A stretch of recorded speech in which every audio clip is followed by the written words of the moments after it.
Hello, everyone, and welcome to the show. We're happy to have you here in YouTube and any iTunes or whatever podcast program that you're using.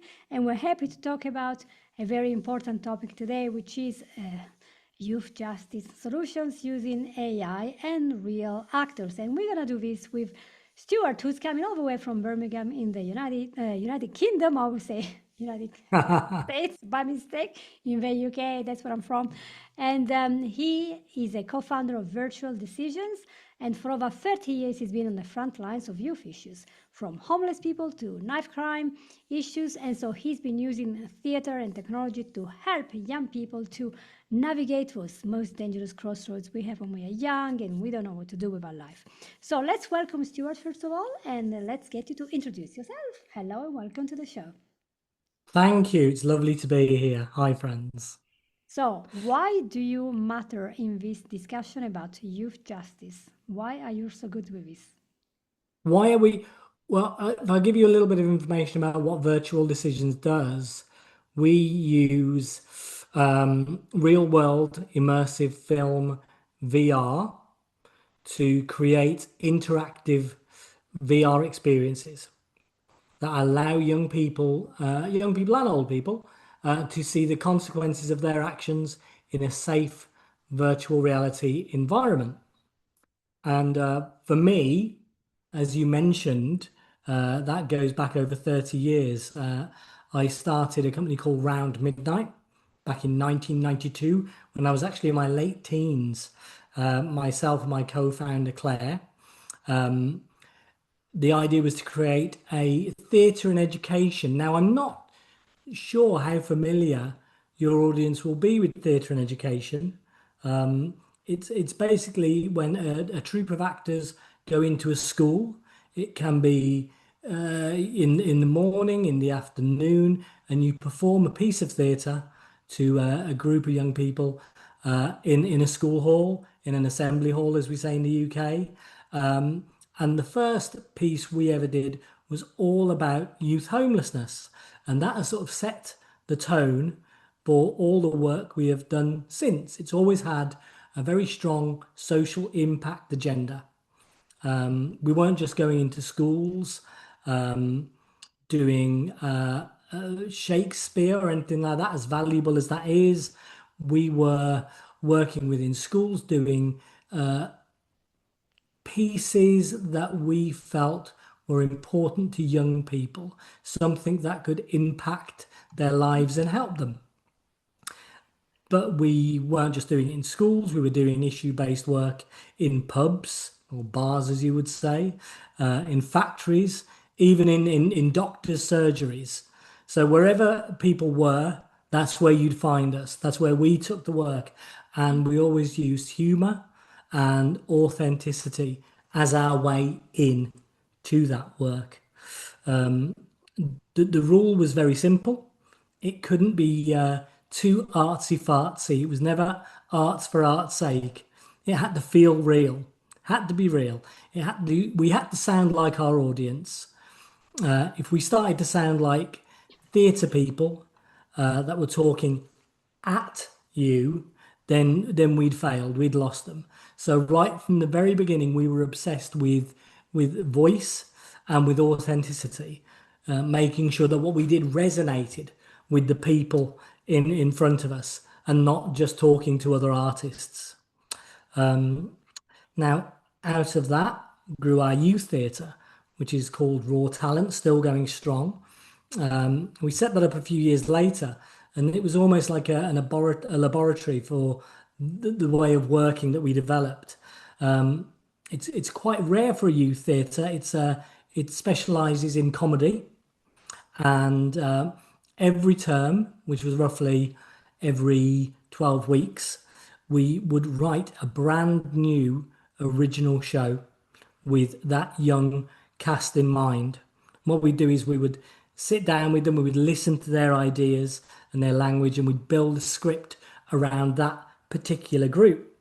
Now you can imagine, what hard work that is. If there are 30 young people in the youth theatre, you're writing 30 named parts, not just five leads and 25 people hanging around in the background, we would create 30 named characters, and everyone had a role, everyone had a voice, and got their chance to stand in the spotlight and really shine and really feel like a star. And over time, some of those raw talent young people came all the way through our organisation. A number started to work in youth theatre, then moved into Round Midnight, the professional theatre element of it. And some of them are now in their 40s and have been with us for over 20 years, working within, they now work within virtual decisions. They became drama facilitators, and now they work in VR training. Other members of the youth theatre, they're now in their early 20s, and they also work with us on the VR projects at Virtual Decisions. So before we even get to technology, the through line is this: we nurture talent by creating genuine connections with young people, and we write for them. We listen to their language, their humour, their worries, and we build work around that. And that's how we build authenticity and trust. Wow. Now, There is so much you can do there and helping the people, because what are the problems that these people are facing that you are solving? So you talked in your biography about crime, knife mm, crime, mm, maybe drugs yeah, yeah, addiction, gangs. yeah. So theater is your way to address this by talking about it and experimenting using VR? Well, yeah, using VR. So I think I consider us, we are now technically called a createch company because we use creativity and technology. But I still consider us a creative arts organization at heart. What has changed is, instead of theatre, we now do our productions using virtual reality. That's all that's changed. The medium. And so some of the titles you mentioned, there's Virtual Decision Knives, which was commissioned by West Midlands Police and looks at the decision to carry a weapon and the consequences of that. There's a production called Identity, which is a health and well-being tool developed in collaboration with our National Health Service. There's Influence, and that looks at child criminal and sexual exploitation, and a problem we have in the UK called county lines. And then there's our latest production, which is Virtual Decisions ASB, which stands for Antisocial Behaviour. And that looks at the when young people who are just being social, it can get rowdy and loud and sometimes end up in arguments and fights, and it can very quickly tip into criminal behavior. And we help young people to recognize the signs of that, how that can be prevented, and we look at the impact it can have on them and their wider communities as well. We also have two adult pieces: Reconnect, which supports people coming out of prison and helps them plan for their future, and Reach Out, which is aimed at long-term secure psychiatric care patients. So all of these programs, they're used across youth justice services, councils, schools, police forces, and the National Health Service. And they're there to embed prevention and diversion pathways. So they're used in statutory work, and they've travelled well beyond our own patch. They're used across the UK, in fact, as far afield as Australia, where partners are using decision-making programs to talk about violence, risk, and exploitation with their own young people. Wow. And yeah, and at the heart of it is the same principle we started with, Franz. It's that within that youth theatre, within that theatre and education, the community theatre, it has to feel true. Right. So Mm. now this is going to sound like a bit of a digression, but Richard Donner, who's the film director who directed many films, including Superman the movie. Now, when he was making Superman the movie, his watchword was verisimilitude. It had to be real, it had to appear real. You had to believe a man could fly. And that is what we believe too. It has to feel true, even when the world might be fantastical. Even though the world our participants step into is now virtual, the emotions, the dialogue, and the behavior has to feel true to the young person in that headset. Because if they don't believe it, it won't work. Yeah. So when AI comes along and says, I can give you actors, I can do voices, I can write scripts at a fraction of the cost, and I can do it in weeks instead of months. That must be incredibly tempting for companies whose bottom line is the balance sheet. But for us, the bottom line is always a positive impact on young people. Right. Very different bottom line. Of course, if you have a business, you have to make money. But here, your Of mission course. is not just to make money, but to actually get people to shift their mindset. So instead of Hmm. embracing a life of, being unsatisfied and maybe even drift into crime behavior, Yeah, they're yeah. actually doing something different, but being involved in doing the stuff. So when you're working with these people can be quite canny or cynical towards the Hmm. authority. They might feel everything is fake. They look at Instagram, TikTok. Oh, I can never have a life like Yes. that. Or they can be entitled. Oh, I'm going to be on benefit the rest of my life because there is no space for me. I can't do anything. And then suddenly they are Hmm. thrown into this world where they actually do things. Hmm. That's I think that's very empowering. So quite a Well, big yes, it process. is. I mean, that's for the young people who put on the headset. What we find is someone can go into that session with a very, very cynical attitude. These are young people who are perhaps already on the periphery of crime. And whoever's organised the session might say to them, okay, we're going to do a session today about knife crime awareness. And they'll roll their eyes and go, "Oh," and they'll say, but we're going to do it with virtual reality. And they'll go, okay, we'll try it. Now they try the headset on, and the headset is a great lure to get them in. But it's the content that keeps them engaged. It's the characters, it's the story. It's the fact that, so for instance, within our pieces, that people are talking to each other the way we're talking to each other now, and they'll have an issue or a dilemma and they'll be asked a question. And at that point, the screen will freeze and some options appear on the screen. And the user in the headset has to pick a decision. They have to make a decision. And so it is completely immersive because they from the get-go have to make different decisions. And those decisions change the direction of the story. And so as soon as that young person takes off their headset, they'll want to share with whoever they're working with, whether it's one-on-one or whether they're in a small group. They'll want to find out, what did other people do? What were their decisions? Did they end up getting arrested? Did they take the knife? And so it opens this fantastic, open and honest conversation and dialogue with young people and the people who are working with them. Yeah, so that's kind of how it works. Now, if That's good. we were to use the AI to do that with synthetic actors and AI generated scripts, that you wouldn't get that feeling of reality, that feeling of verisimilitude. It can look slick, but the young people we work with, they would realize it's slightly off.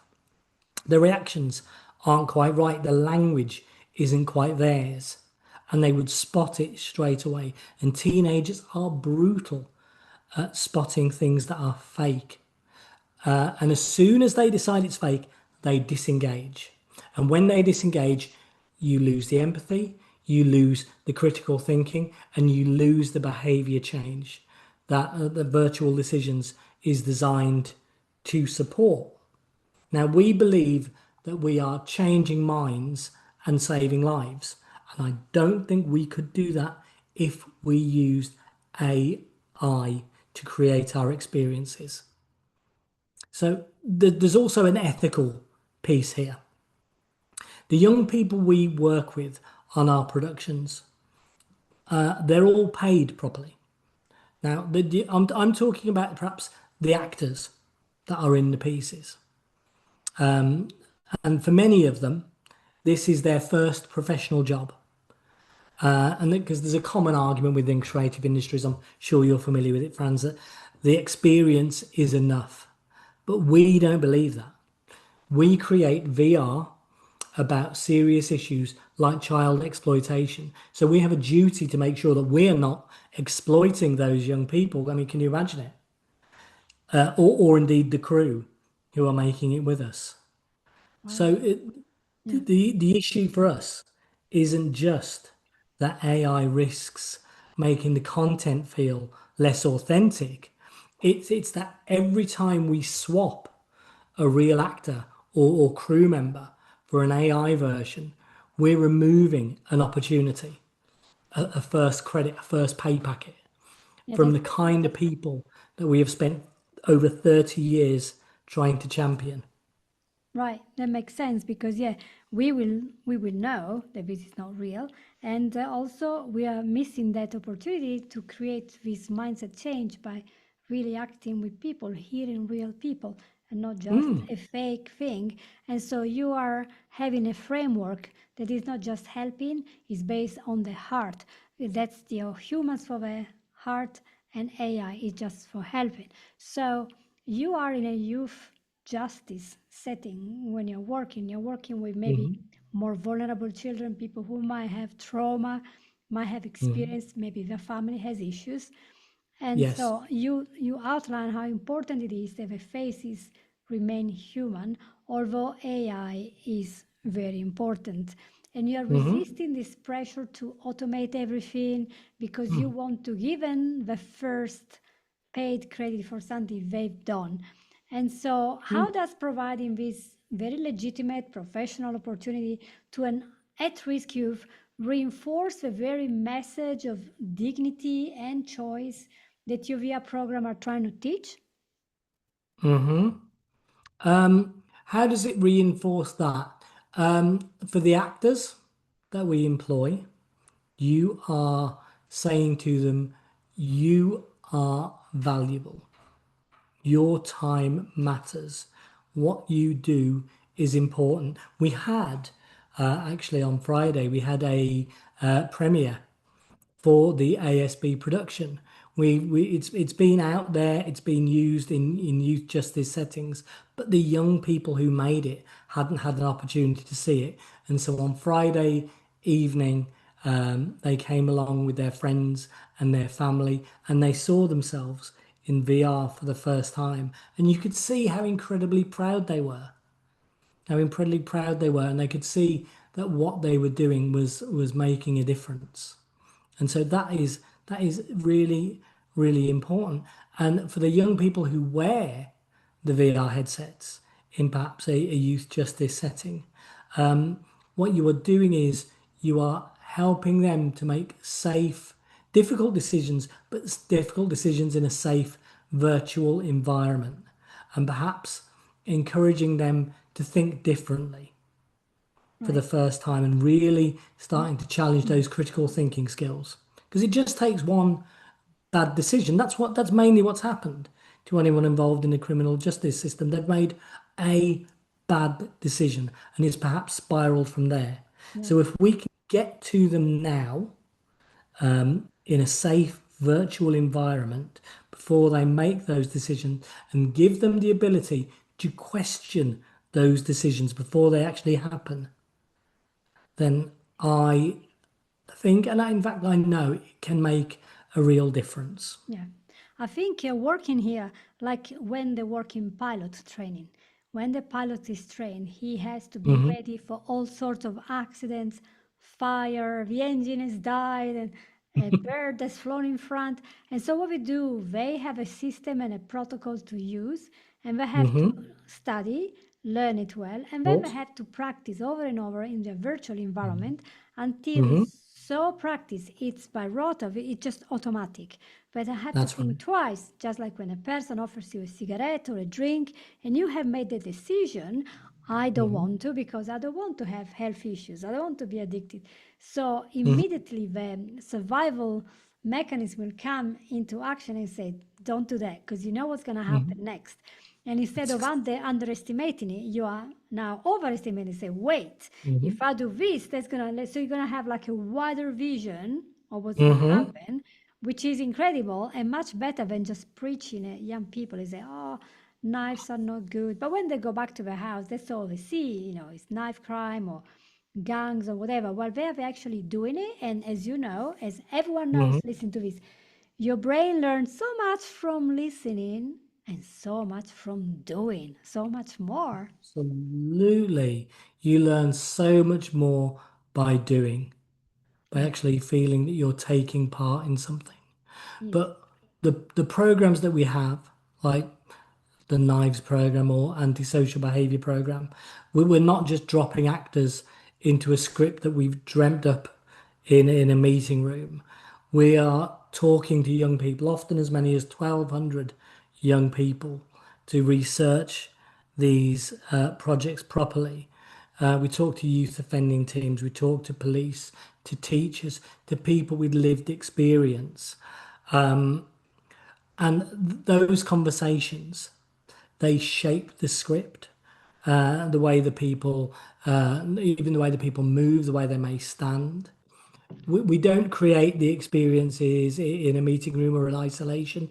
We work with someone called Dr. Stephanie Burnett Hayes, who is from the School of Psychology at the University of Birmingham, and her role is to help us make sure that decisions in the program are decisions that a young person would make, and that the whole experience is trauma informed. Now, for your viewers, listeners, when we say trauma informed, what we mean is we're designing with an understanding that many of the young people we work with will have experienced trauma already, whether that's violence, exploitation, neglect, and that has an impact on how they think, how they feel. So the scenarios and the multi-branching choices have to feel realistic, but they have to be handled in a way that doesn't re-traumatize anyone or shut them down.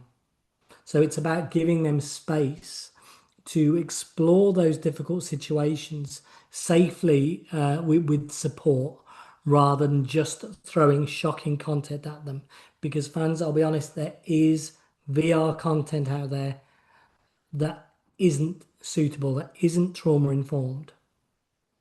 For instance, there's an experience where you get stabbed. Now that is horrific. VR is an incredibly powerful tool, and you absolutely should not be doing anything like that. For instance, in our knives piece, you don't even see a knife. Well, you're offered something, but it's in a pouch. It's in a pouch. Young people know what a knife looks like. We don't need to show them. We don't need to glamorize it or fetishize it. They know what it looks like. It's enough. So that's why we're trauma informed. That's why we're trauma informed. Um, sort of back to AI, if you will. So Claire and I and our colleagues, like Stephanie, we always sit down and ask, what what part of these situations feels like something that a young person might go through? What would really resonate with a young person in Birmingham or London or Cardiff or Sydney? And AI has never met an actual young person. It's never sat down in a youth centre or a pupil referral unit. It doesn't know. It doesn't know young people. Now it can remix patterns in the data. but it doesn't understand local slang. It doesn't understand the particular tensions on an estate or a housing project, perhaps. It doesn't understand the way that a look between two friends can completely change a situation. And that's why we use real people in real relationships to make or to help us make those decisions when we're creating these pieces. That's amazing. So, I love it, and so, so I'm sure that the mm. police loves you Oh because you yeah, can help well them. yeah, they do because it they are dealing with really really tough subjects that often young people don't want to deal with. But this offers them a way in. And we also, it's, I mean, it's not just VR. VR is a brilliant way in, but we also have extended learning sessions that look at a particular character that they've met within the VR, that look at an issue and look at a decision that's been made within the VR experience and explores it further using interactive content. And you don't need a VR headset for that. That can be done using a laptop or a tablet, but it allows them to explore those issues in far greater detail. And that is where the real learning takes place. That it really is. Yeah, yeah, yeah. It, So, it's a great it, program. I it, just want to congratulate for that. And as we move towards the last 10 minutes, I need to move to oh, okay, Summer right. Gosh, and to flying Atif, by, so I'm waiting for flying by. them. Yeah, no, I am. I'm absolutely ready. Um, so I guess we're looking at the tips and for creators, educators, decision makers. And if there's someone listening and watching, oh yeah, uh, who are in a similar space, maybe they commission training or they work in education, and they're wrestling with AI and education in the creative industries. So there's a few simple things that I would suggest thinking about. Firstly, start with our watchword verisimilitude. Don't think about the shiny tech. Before you even look at the tools, ask, what would it mean for this to feel true to our audience?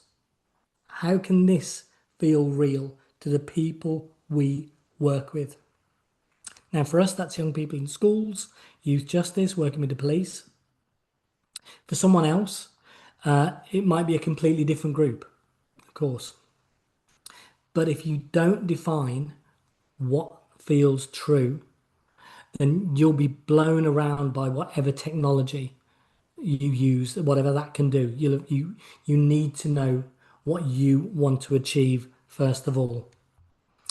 Secondly, whenever possible, put real people in the frame. Now, that doesn't always mean hiring a big cast like we sometimes do. It can mean involving real people in the development, talking to staff, service users, families. Let them see drafts of the script. Let them tell you if they think the tone is off. And that's something we learned when we were working within pubs and factories, because I'm sure you can imagine they're not backward in coming forward and telling you if they don't like something. And if you give those people permission, they'll tell you when something doesn't feel right, if it feels fake. And thirdly, if you're going to use AI, point it at the right things, use it for admin, the data crunching, the boring but useful tasks. Use it to perhaps listen better, help you listen better to what people are telling you. But be cautious about letting it replace the bits where human connection and trust are built. The faces, the voices, the stories. And then finally, remember the ripple effect on talent. When you choose to keep humans at the heart of your work, you're also choosing to invest in a pipeline of actors, writers, directors, camera crew, editors, even caterers. Now, many of these people, it will be their first professional job. It's the start of their careers. I don't take that away from people. You're telling them your story matters. Your skills are worth paying for, and AI can't offer you that. So for us, the Richard Donner watchword when he was making Superman the movie, the guiding light, that's our guiding light, verisimilitude. If it doesn't feel true, whether that's emotionally, ethically, socially, then it doesn't go into the headset. And if anyone out there wants to see how that plays out in practice, they can find me, they can find us at Virtual Decisions. We're always happy to talk, to share our experiences, whether you're a school, a council, a youth justice service, or someone who's looking at using VR. We're always happy to help and share our wisdom and knowledge for what it's worth, and help to support real behaviour change. Lovely. And I'm sure when people will look at the description and the links that we're going to put below under the video, you can, and under the podcast, you can certainly ask for more information because this is quite a topic. You know, you always think, oh, technology, especially people like me, my generation from the 60s, we don't need all this technology. But actually, I use extensively all technology. I mean, all here I am full of technology around Absolutely. me, and it Yeah. is good, but you have to know Yes. where your human touch matters. And by putting them in the center instead of AI, you're reclaiming that connection, that humanity that makes the project real, that brings real Mm-hmm. results because these people are learning from their own experience. They'll, you can always remember a movie you watched, but if you Mm-hmm. had that experience, it is prime there and you have, That's right. aha, I had an emotion Mm-hmm. there. It's a That's great right. feeling. But that's the beauty of the arts, isn't it? You remember a movie you watch, you feel it as well. Mm, That's that for me. That's the thing. But I'm soppy and definitely. sentimental, so I would say that. Yeah. So doing and acting and putting AI there as your servant instead of being servants of AI. That's it's a great thing. Embracing technology and helping the youth in England. And I'm sure in the whole world there are areas where the youth are troubled because of all the Mm-hmm. situation in their family, in their society, in their maybe neighborhood, lack of Mm-hmm. work. It could be lots of reasons. And I'm sure this could also work in older people who maybe have been in prison for a couple of years. When they Oh, come out, they might go back to the same mistakes. So, how about retraining them and giving them this chance to really grow inside, look at the inner absolutely. reason why they're doing something? How can That's they right. react differently? Because the That's right. environment internally is changing. It's a great No, idea. I can only congratulate you, Stuart and Stephanie and Claire, for this amazing work. yeah, thank you. Thank you. Yeah. As I say, we do a prison release program, and it looks at those first few hours of release when someone might just want to go to a bar and have a drink. And as a result of that, they might miss their probation session, which can be in the UK and probably in the States as well, an immediate recall back Mm. inside. So we help them look at those decisions, and we do it 12 weeks before they're released so they can do the experience several times and look at different options. So yeah. Yeah, that's a great thing. I just want to thank you so much for your intervention today, Stuart. It's been a pleasure.